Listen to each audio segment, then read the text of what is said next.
Hello, everyone, and welcome to the newest episode of the Read Right to Left podcast. I am G, joined by my always wonderful co-host Ray from Whimsical Pictures. Hi, guys. And this month we are doing, I guess this is a series spotlight, but it's also kind of a new thing where we're going to be talking about a new debut, one that we're very excited about, well, or maybe not excited Yes. about, but this one we we are very excited about. we did this first with the first volume of Colette Decides to Die, and now we have another very exciting, in this case, long, long, long, long, long, long, long awaited release. Today, Go on. and today we are going to be talking about, as Ray said, much anticipated, highly awaited, They Were 11 by Moto Hagio. This is the Dempa release, which includes the original story and then also the follow-up sequel manga, which had never been released in English before. The original had, sort of, through dubious means. Well, also through the singles. Yeah. Back when manga had singles. So there have been ways to own this series, but never with the sequel manga and never in a easy to acquire way, especially for newer fans. And by newer fans, I mean people born in the last 2.5 decades. So yeah. Yes. This also is a all-new translation. The original translation of the story was done by Rachel Thorne, who has done all of the translations for the Hagio stuff we've gotten from Fantagraphics. This time the translator is Ajani Oloya. Sorry about the pronunciation there. And it does feature some sort of updated language around some of the gender fuckery that you can always expect from audio works. Since the last translation came to us from the 90s, so...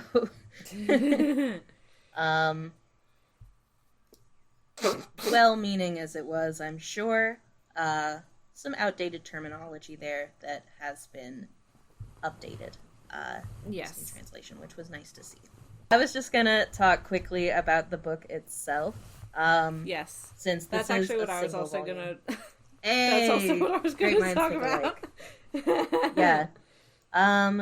So it's huge, for one thing. It actually is the same size as the Japanese version of this release. Okay. And features the same front and back illustrations as well as the same poster insert. And it has the same French flaps that edition has as well. So it looks very nice sitting next to my Japanese copy of this. It does have higher quality pages than the Japanese, from what I can tell. It's thicker, which is pretty standard for, English collector releases versus the original Japanese collector releases. And we do have the colored portions of the manga are in color as they were originally. Usually that means that we've got some pages at the beginning of chapters that have red and pink in them, as they would have been in the original magazine that it ran in. It's a simple release. It's not like they've put a bunch of extra goodies in here or anything, but it's a good book. It's sturdy, Yeah, and it is a high quality release for.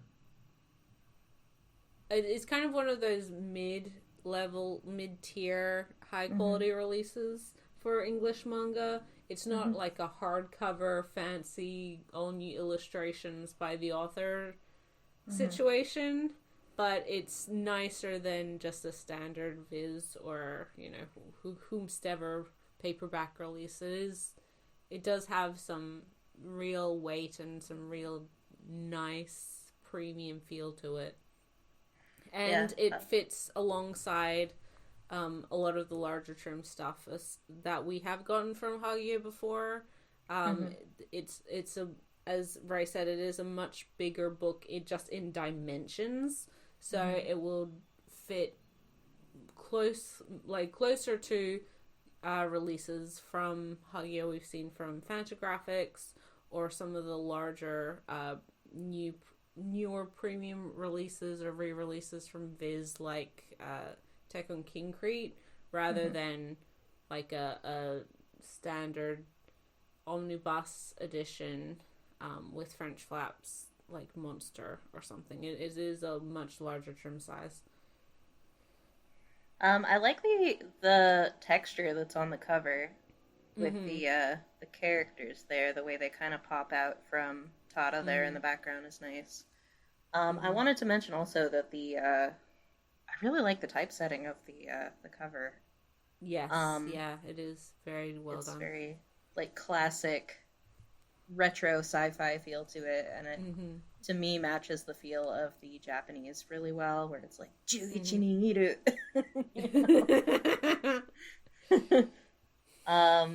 Yeah, I'm happy with this book.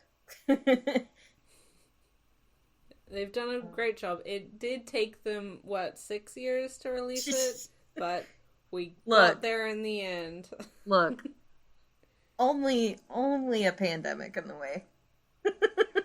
Only a pandemic, a paper shortage, U.S. tariff, world ending, changes, sky falling down, world ending, hordes of locusts. There's been a lot happening, and I think for a team of 4 people at Denpa? I don't know. It's so small. It's a very small team, and I think they include the cat in their team member numbers. So, you know, it is a huge, for as much as it has been a wait, and that it's almost been farcical, trying to get updates and things on this. And I'll speak for Ray here as well, we are both extremely grateful and satisfied that we have gotten this book, and it has been worth the wait. I at least, and I can assume Ray, you're the same. This is one that, as soon as it was announced by Denpa, it was kind of a no-brainer. Certainly going to buy. You know, nothing would change that decision, despite pandemics and everything else. And although the world and we as people have changed immensely in the last 6 years, that pre-order was still, you know, back of mind, saying, "Oh, one day it'll be real. One day I will own this book." Yep. And now we do. Now we do. I know. All right. What an amazing thing. Okay. So this story, both of us had read the original story before, long before this even got announced. As we mentioned, it has been available in English for a very long time.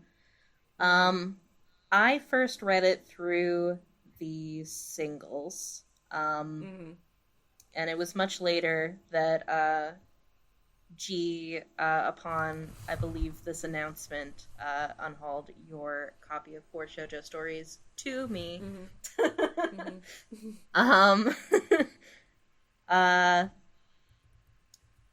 And yet, I mean, we've been fans of it since then. Yeah, I mean, you and I, and for anyone who's like been following Ray and I since the days of YouTube old, which was a long time ago now. What, 10 years? Don't think. Gosh, about remember it, when I used to make YouTube videos? Remember when it was 2015 and life was easier. But I sure don't. But anyone who followed us at that time, anyone who's followed us the last 5-6 years last 10 years knows that we are classic shoujo manga fans, Hagio fans.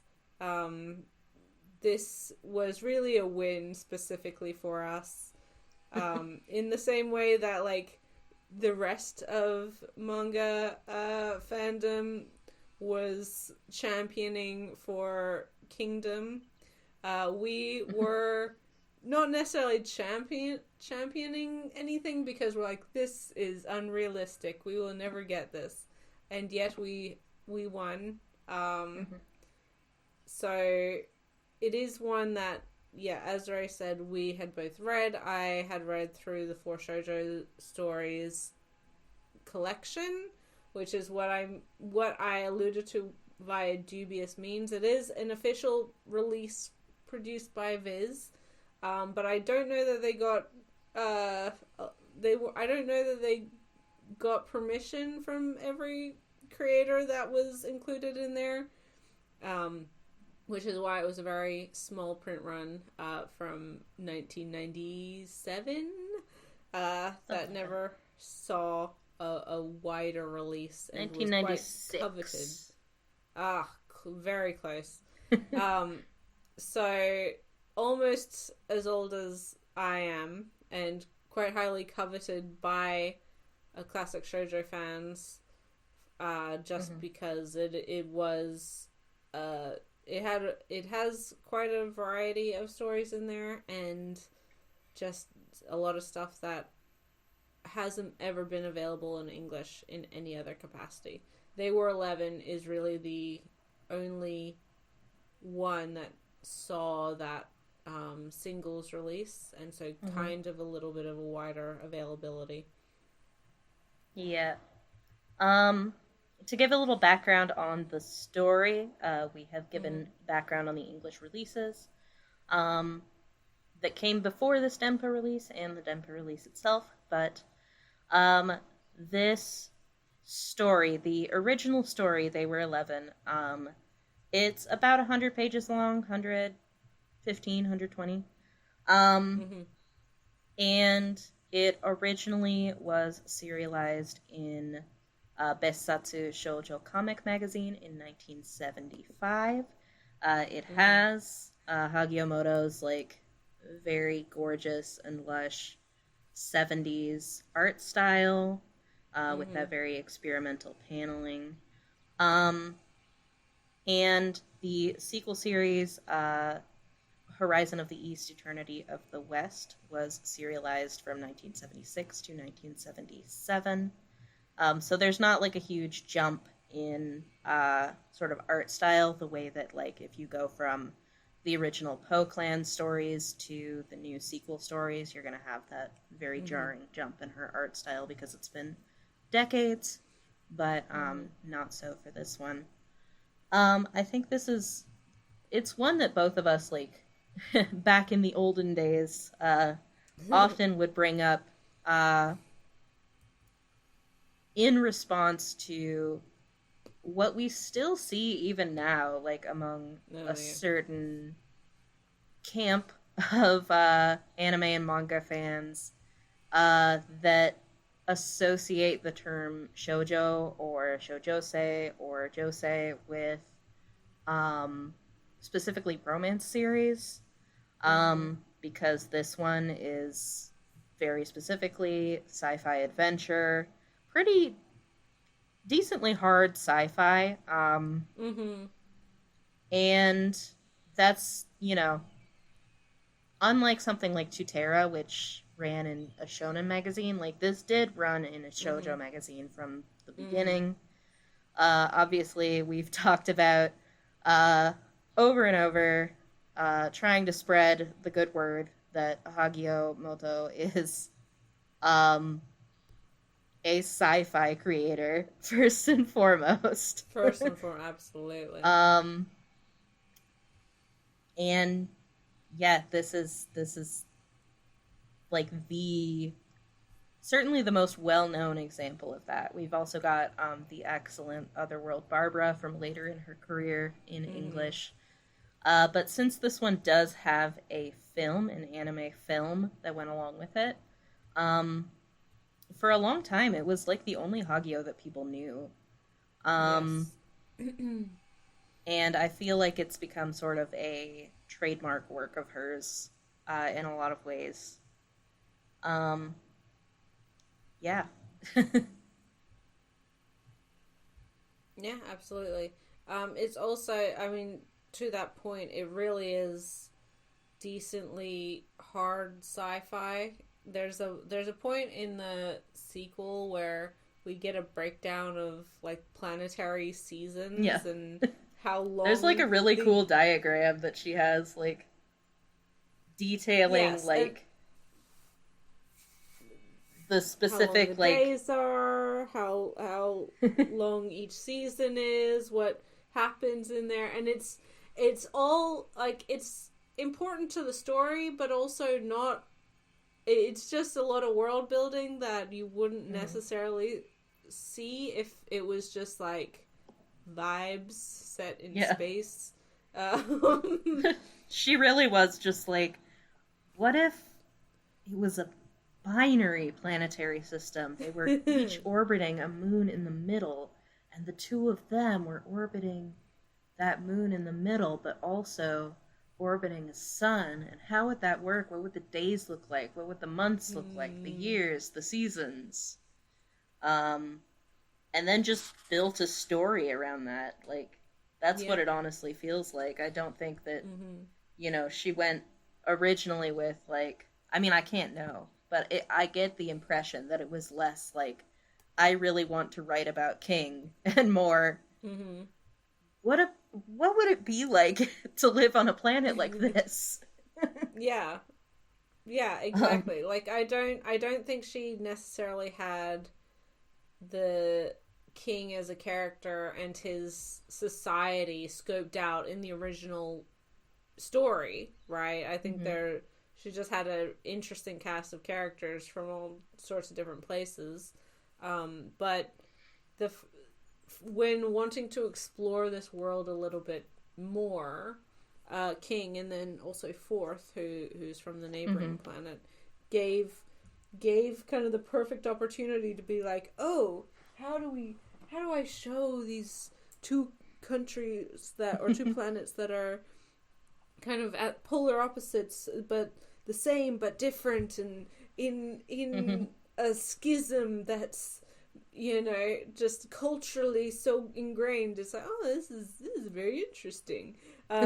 Because she had such a variety of characters, there was a lot of, and sci-fi is one of those things where, because characters and planets can be so, for lack of a better word, alien, you can just kind of go into creating something from the ground up, but also work to the logic as to how it would work in the larger scheme of things that you've already established, which is actually quite a skill. It's not something that everyone can pull off. But I think it for someone who has a lot of like quote unquote cool ideas, this kind of setting allows you to explore those cool ideas without the audience, with the audience accepting the fact that there's going to be some cool ideas and some weird shit because it's space and aliens and, it's the future. Anything could happen. This is the woman who was writing a vampire series and ended up contemplating the conundrum of where the vampire's clothes go when they turn to dust so deeply that she ended up like inventing interdimensional travel within the series. Yeah. Yep. We should talk about the original story, since that's the one that is the main thing here, the thing that started it all. And is just like a really exhilarating work of science fiction, in my opinion. Um, it's a really classic setup. It's these basically these young men are taking a test to get into a prestigious intergalactic space piloting academy. They're elites. They've made it through to the final round of testing, which is a practical exam. Um, they're grouped off into groups of 10. Um, Mm-hmm. and so we have these 10 boys, mostly boys, Mm-hmm. uh, placed in a spacecraft, like orbiting a very remote star. And they have to Mm-hmm. spend, I think, 53 days, something like that, Yeah. just Some. surviving Mm-hmm. there on their own. But when they arrive on the spacecraft, they are startled to realize that uh, their group has 11 pilots in it. Mm-hmm. Um, and they don't know who the 11th, who the intruder is, what they want, whether they have bad designs on everybody. And pretty soon, things on the spacecraft start going awry. Um, so we have sort of the situation where everyone's doubting each other, and they have to kind of try to get to know each other while also not revealing too much of their hand to the intruder, Mm-hmm. and also dealing with these issues of, I guess, increasing magnitude. Mm-hmm. Um, yeah, it's just a really solid, suspenseful setup for a sci-fi Mm-hmm. story. Um, Mm-hmm. I feel that there is some interesting lore, like within, them determining like the orbit of the spacecraft in relation to the sun, and that they're getting closer to it, and what that is going to mean, Mm-hmm. as well as like the civilization that used to inhabit the spacecraft. It's abandoned, and finding all of these old artifacts from that civilization, as well Mm-hmm. as ultimately some biological remnants that pose problems. And that's all really interesting. The heart of the story, though, is the conversations that the pilots have with each other about the cultures that they're coming from and Mm-hmm. the planets that they're coming from. Yeah, and how that fits into the larger galactic Mm-hmm. interactions. We get at the beginning sort of an introduction to sort of the main cultures and planets in society, and from there the breakdown of like Terrans versus other groups, Mm-hmm. which can also sort of establish the base layer of like, okay, these individuals within this group come from places or planets that are seen as more powerful than others. Some would Mm-hmm. have more experience or exposure to certain, uh, you know, certain planets and cultures versus others. Mm-hmm. And but then also we get a couple wild cards thrown in there wherein people or the other characters really haven't had any experience with Mm-hmm. people from that planet or that culture, so it does make for a very interesting um, parallel, because if you all so ostensibly all of these characters are humanoid, right? They look Mm-hmm. like people but with different kinds of space paint on them. Yep. um there's no like giant jellyfish or anything, but in saying that, as Ray alluded, there's characters who don't quite fit the gender binary.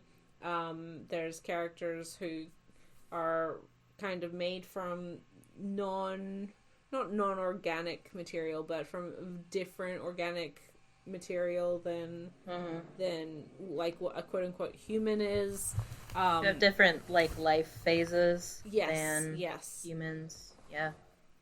Yeah, so there is some variation in that. It's kind of like old school Star Trek where like they just had prosthetics, so every planet aliens they're like humans with horns or like a pig nose or something. Yeah. And you're like, yep, that's new culture. Cool. That's a different species. Look at that. Yeah, exactly. Yeah. It I don't know. I keep saying it's like classic, but that's what it is. It's just really well paced. Has a lot of interesting discussions. I think for me the gender stuff does stick out as particularly compelling because whenever you have sort of characters talking about chafing against the gender binary in a Hagio work, that tends to feel very like it's coming from a very raw and authentic place. And so when we learn about the experiences of those characters, one in particular in this story, it's like, I don't know, that just definitely stands out to me as authentic. I don't know. This is going to end up being a really short episode because I don't really want to like spoil what happens in the story, especially since it is so short and suspense is such a big part of what makes it work. I think it does have a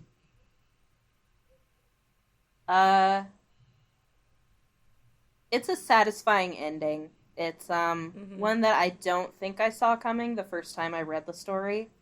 It's been so long, but I don't think it's like the most surprising thing in the world, but like it works. It works. Yes, yeah.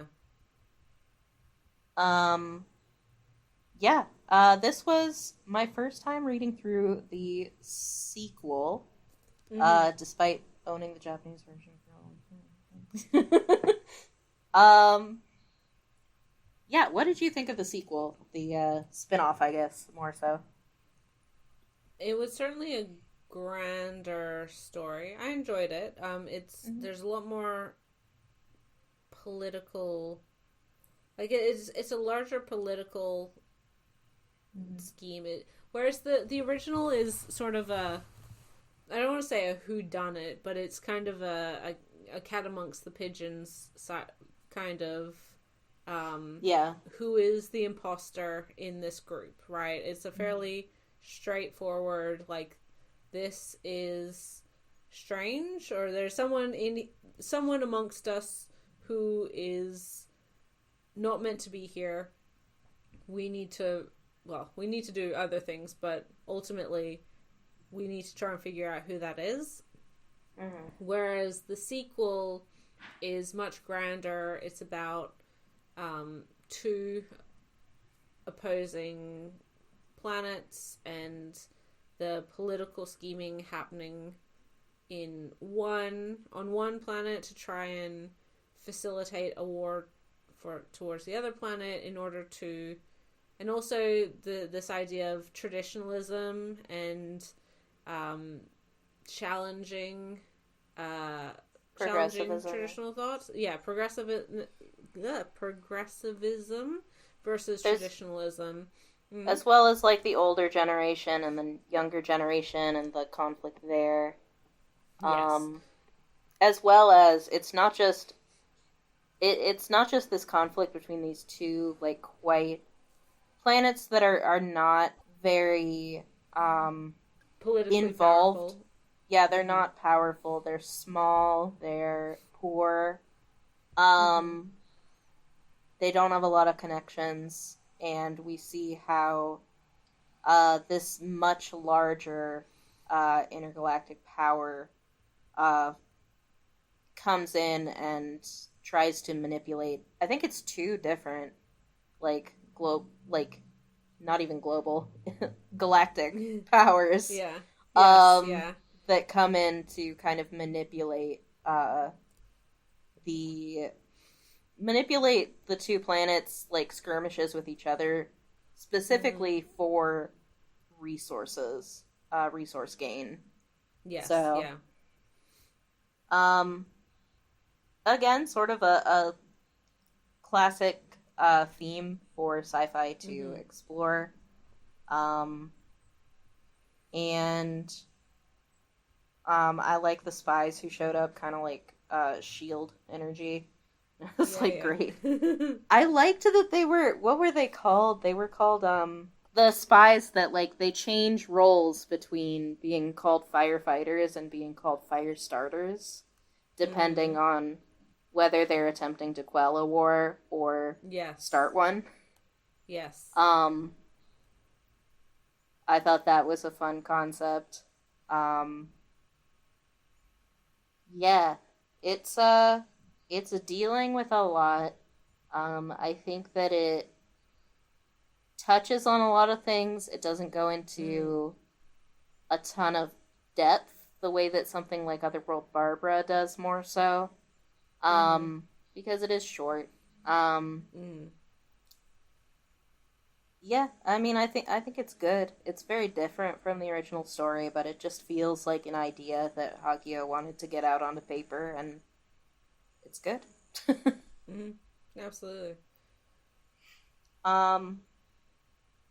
Yeah, I was kind of sad that Froll got sort of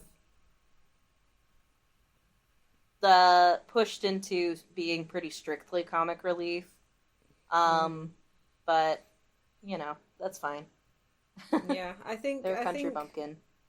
Yeah, unfortunately, Froll, like for as interesting of a character that they are, I think there is lost opportunity there. But I think it is also easier to make Froll, the comedic relief, when every other character is like waxing poetic about philosophic thing, like political scheming and like all of these other larger concepts. You just need a character to punch someone in the face and be like, I'm not a girl except for when I want to be a girl, and then also, how dare you disrespect me, but also I don't understand anything.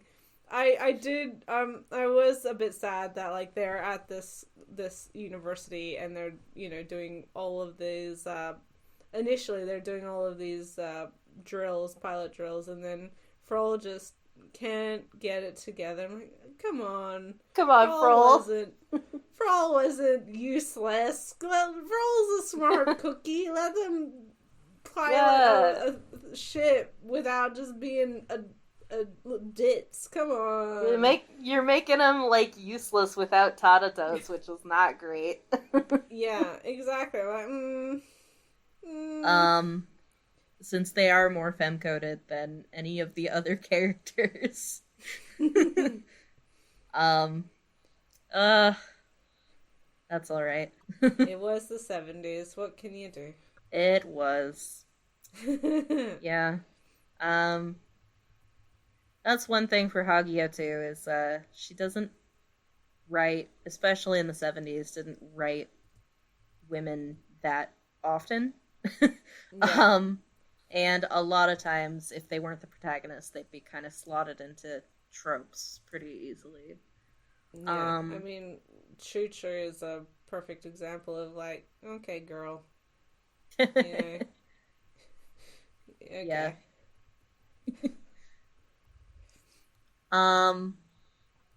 Yeah, is there anything else, or?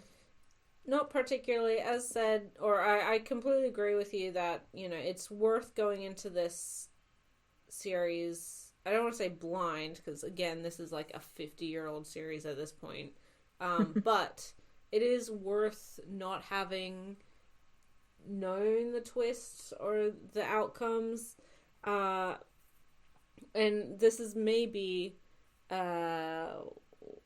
hypocritical because we've jumped into spoilers with all sorts of other series before, but this isn't like it's not long. It's persisted this long in culture and in manga history and English, like classic shoujo history, for a reason. It's very, very well done. It's what has kept Hagio for a long time in the minds of the English market, despite not being widely available, despite, everything really being against it. Mm-hmm. I think there's just something very compelling about this setup. Hagio does sci-fi amazing, just incredibly well. You can really tell she's very passionate about it. It plays with a lot of similar ideas that were being explored in sci-fi in the 70s. Again, like I mentioned Star Trek, but authors like Ursula Le Guin was writing all sorts of sci-fi with, I would say, more progressed ideas on some of these elements that have been introduced in these series, or this series. It's a different format, of course, so it's a lot easier to explore those things in a novel. But it's very reflective of what was happening within this genre at the time, very reflective of the wonderful elasticity and variation of what shoujo is and was, especially during this period. To Ray's point, it's become kind of the poster child of shoujo isn't all just teenagers kissing in high school. There's other stuff that happens too. Sometimes they kiss on a spaceship. Exactly. So to that point, it has been kind of an easy example, and maybe a tired example at this point, because it is unfair to just keep harkening back to a series that is, again, 5 decades old. But there is real truth to this idea that, shoujo has had a really interesting history of exploring and pushing boundaries that other genres haven't always done. And it's also an interesting reflection of how willing female readers have always been to explore and push those boundaries and accept that and maintain that. So, this is one book. It might be pricier than, your regular omnibus or standard single volume, but it is very, very beautiful. It's probably not going to be around for very, very long. Ray and I joked a little bit prior to recording that we really didn't believe that it was real, even as people were getting their copies, until it was in our hands and unable to be snatched away. And then, again, trust issues from waiting 6 years for this book to be released. But it is nice to see that we are, as classic manga has seen a resurgence in popularity. We've seen this with Fist of the North Star and all of other Seven Seas' attempts to release classic manga. There has been this resurgence in the classics of all demographics: shoujo, shonen, seinen, etc. And so it is good that it's a starting point.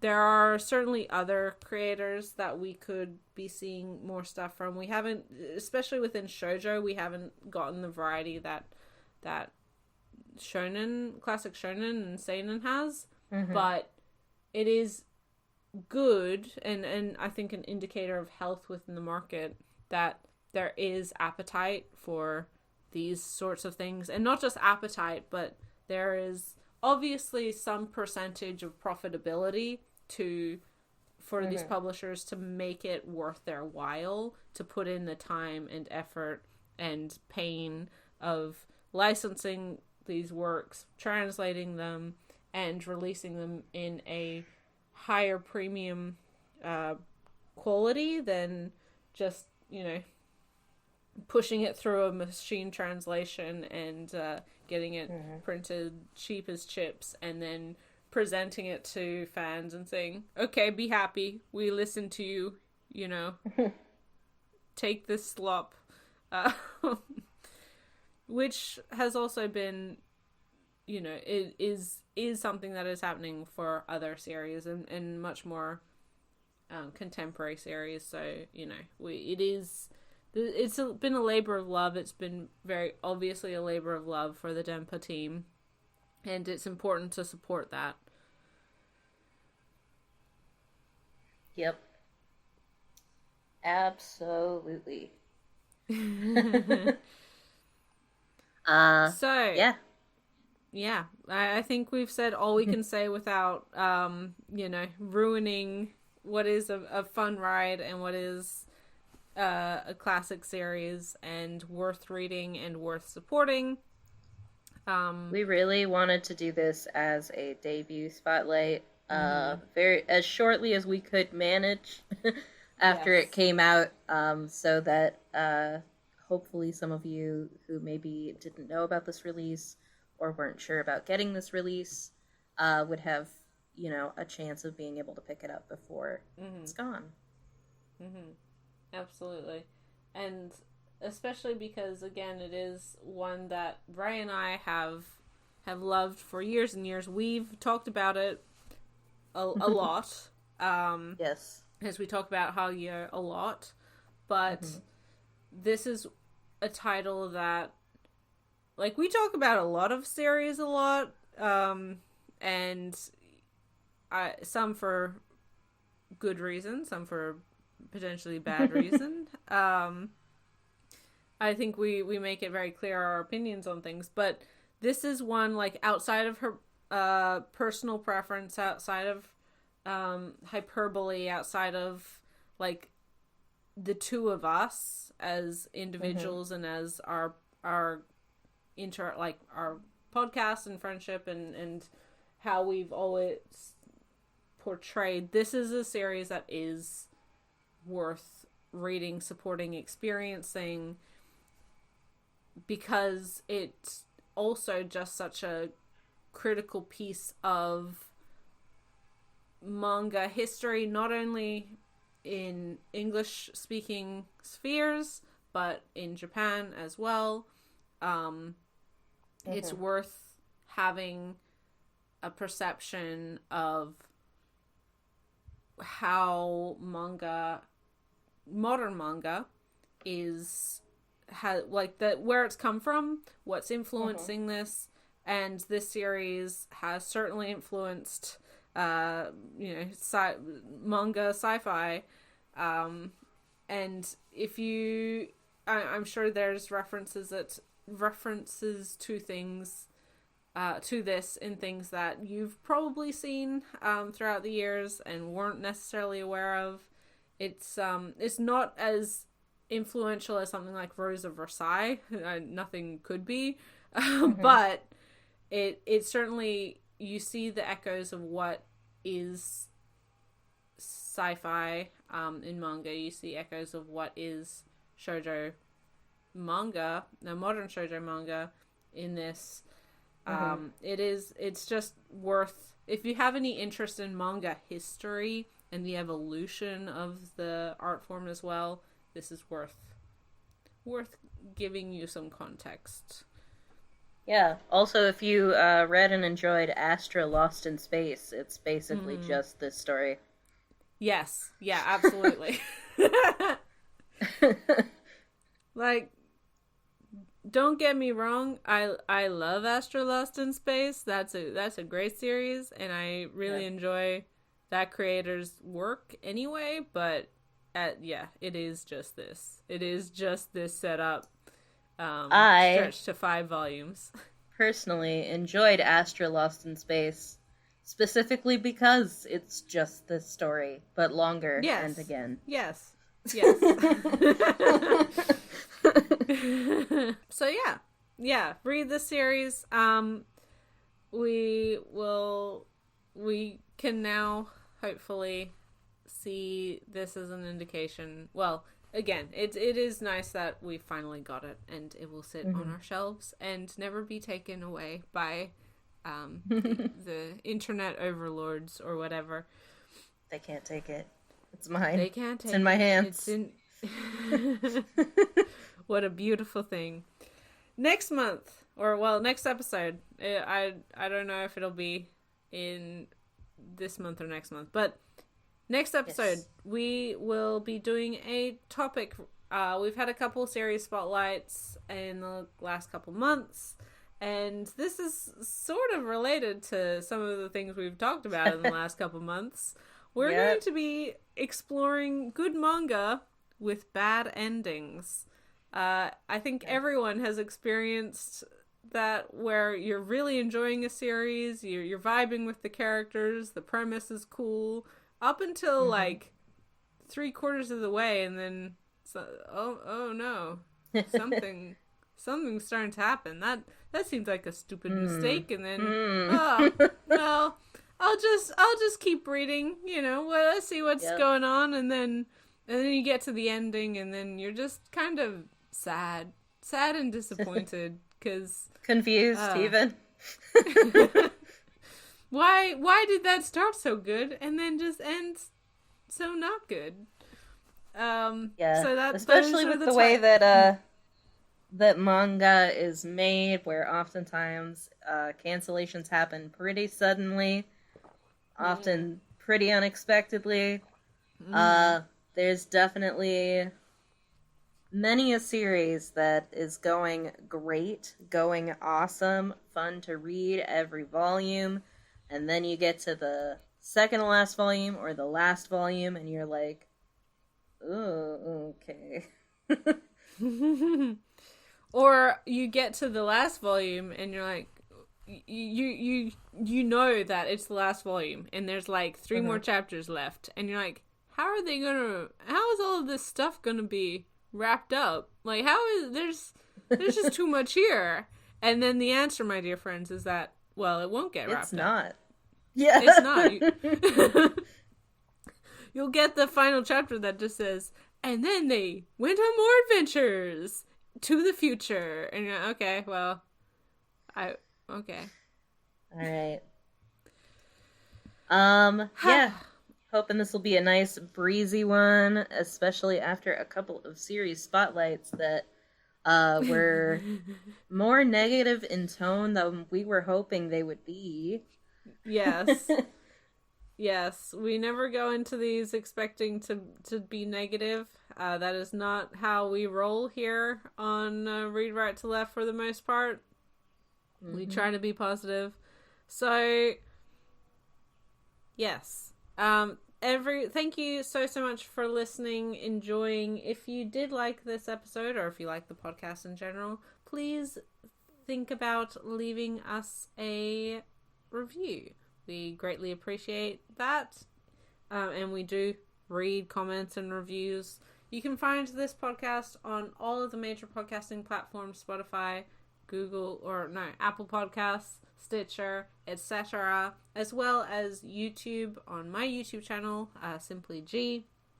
You can find us both on Blue Sky.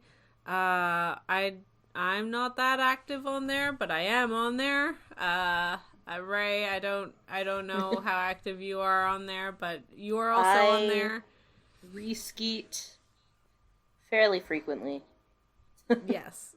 So we are there and available if you have any questions as well. Just you can also follow the podcast on Blue Sky. We do have a dedicated podcast which is down or a dedicated podcast account on Blue Sky, which is linked below. But Yes. yeah. Thanks for listening, everyone. We'll see you in the next episode. Bye till then. Bye, guys.